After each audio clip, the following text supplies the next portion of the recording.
Halo pemirsa, apa kabar Anda hari ini? Senang sekali Selvolia kembali menjumpai Anda dalam berita Kaltim hari ini. Sejumlah berita aktual dan menarik telah kami siapkan untuk Anda dan berikut 3 berita utama Kaltim hari ini. Aksi demo seratusan buruh di Samarinda Selasa siang diwarnai pembakaran ban bekas. Aksi tersebut dilakukan di depan pintu masuk kantor Gubernur Kaltim.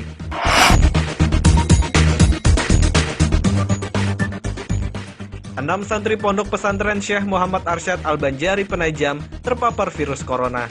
Saat ini para santri sudah menjalani isolasi mandiri.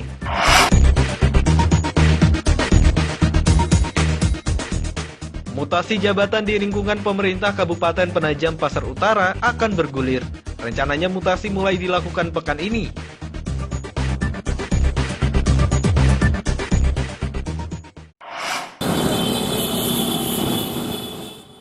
Mengendarai sepeda motor, kelompok buruh dari Kutai Barat ini Selasa siang mendatangi kantor Gubernur Kalimantan Timur di Jalan Gajah Mada, Samarinda. Tujuan para buruh ini yakni untuk menggelar aksi terkait nasib para buruh.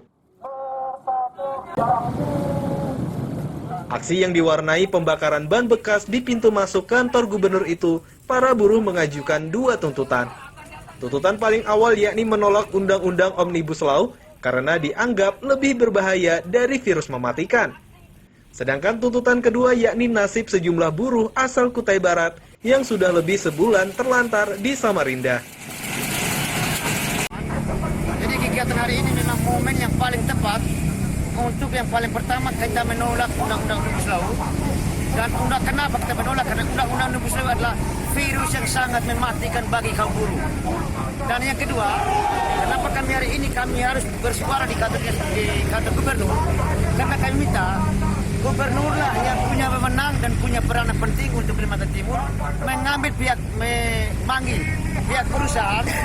Dan bagi teman-teman dari PT Citra Agro Kencana sudah 1 bulan lebih di Samarinda. Dan kami dari tanggal 16 September sudah duduk di kantor tenaga kerja provinsi. Sampai hari ini belum ada tanggapan dari pihak pemerintah.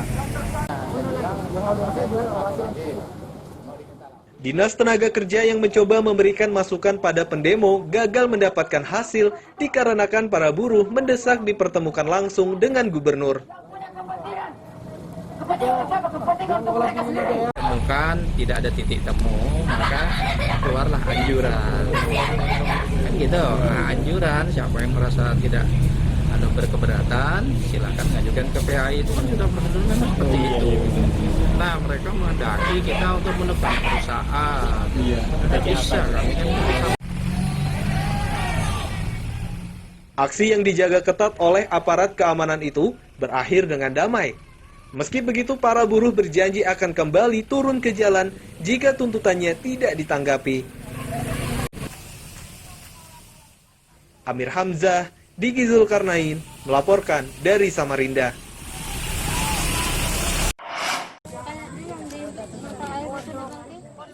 Inilah barang yang tersisa dari nenek bernama Angkis, warga Kampung Tembudan, Batu Putih, Kabupaten Berau.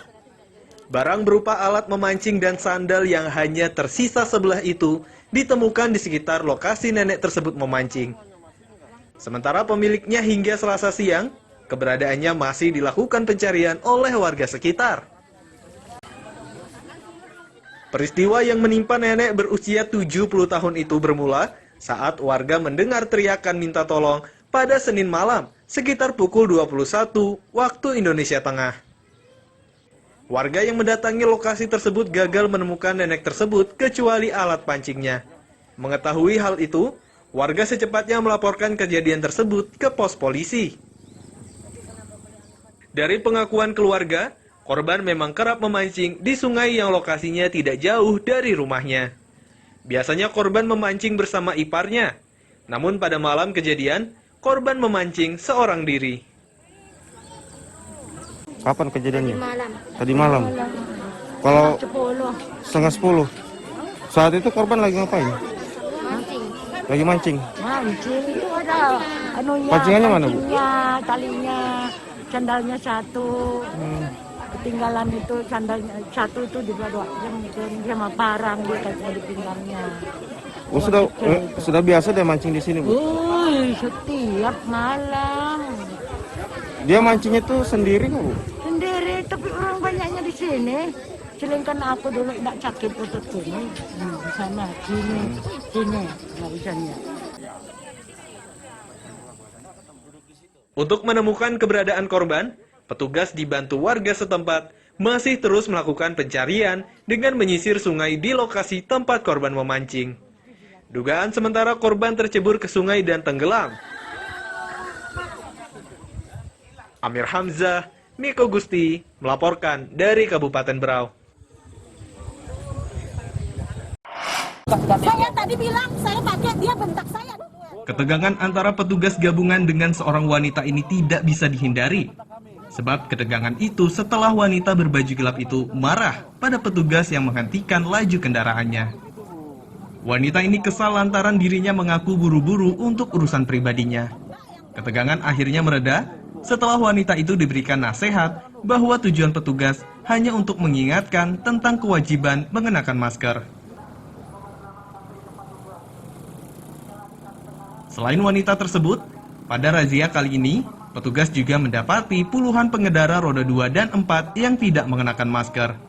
Bahkan di antara pelanggar tersebut terdapat seorang pria yang mengenakan baju pegawai. Kepada petugas, pria ini mengaku sudah membawa masker namun dilepas akibat sering terlepas. Ada pula pria yang ditahan SIM-nya akibat tidak membawa KTP. Tadi kan saya pakai, cuma kalau pakai helm itu kan biasa kena terlepas itu.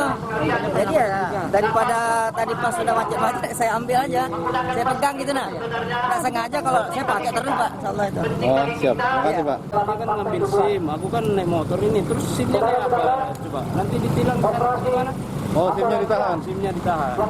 Oh, gitu. Tadi kan saya pakai masker, cuma kan nggak tutup.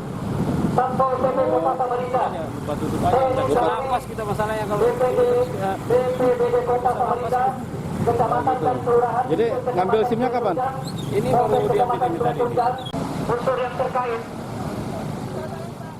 Satgas mengaku, razia ini dilakukan untuk menerapkan peraturan Wali Kota Samarinda tentang penerapan protokol kesehatan guna mengurangi angka penyebaran virus corona.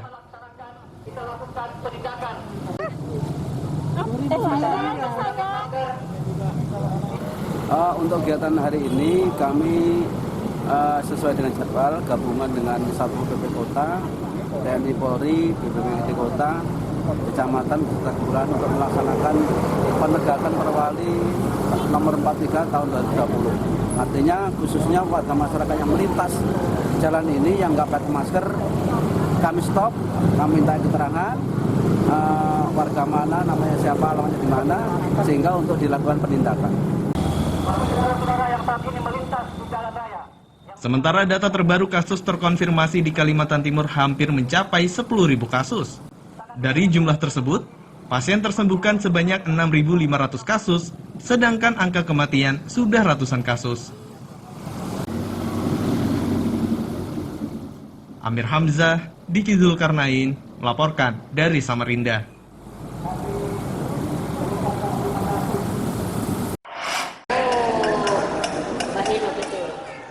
Seperti inilah kondisi 58 pekerja perkebunan asal Kabupaten Kutai Barat yang kini ditampung di aula kantor Dinas Ketenagakerjaan Provinsi Kalimantan Timur di Jalan Kemakmuran, Samarinda. Puluhan pekerja ini terpaksa menetap sementara di gedung tersebut setelah diberhentikan dari perusahaan yang sebelumnya memperkerjakannya. Ironisnya di antara 58 orang tenaga kerja ini terdapat beberapa anak dan seorang balita. Di antara pekerja mengaku, kondisi yang dialami puluhan pekerja ini sudah berlangsung selama 1 bulan. Para buruh harian lepas dari perusahaan perkebunan yang berlokasi di Kabupaten Kutai Barat itu mengaku kebingungan saat perusahaan tempatnya bekerja tidak lagi memanfaatkan jasa mereka untuk bekerja sebagai buruh sawit. Selain kebingungan, para buruh ini pun mengaku terpaksa bertahan karena merasa masih ada haknya yang belum dibayarkan oleh perusahaan. Lepas. Susah kami di sini terlantar. Tidak ada orang yang melihat kami di sini. Baik. Ada bantuan untuk bayinya sendiri Mbak? Mungkin sudah pernah Tidak dibawa ke ada sama puskesmas? sekali. Nggak ada ya? Iya, Jadi imunisasi pun tidak ada datang? tidak ada. Baik. Kami berharap pemerintah cepat tangani kami punya masalah ini, Ibu, dengan secepat mungkin. Karena sudah 1 bulan, Ibu, kami menderita di sini. Jangankan pengusaha disnaker di sini saja, Pak, Ibu nggak perhatikan kami di sini. Untuk makannya? Makanya kami nggak ada, mereka tidak siapapun tidak apa, hanya kami dapat sumbangan dari keluarga yang terdekat. Dari tanggal 16 September kami sudah berada di kantor Dinas Tenaga Kerja khusus di aula ini. Baik. Aula ini ya. Jadi belum ada tanggapan dari perusahaan, Bang? Ya, sampai hari ini beberapa kali saya sudah ketemukan kepala dinasnya. Kami minta manajemen perusahaan, khusus manajer HR namanya Soeharto, itu dia datang ketemu kami.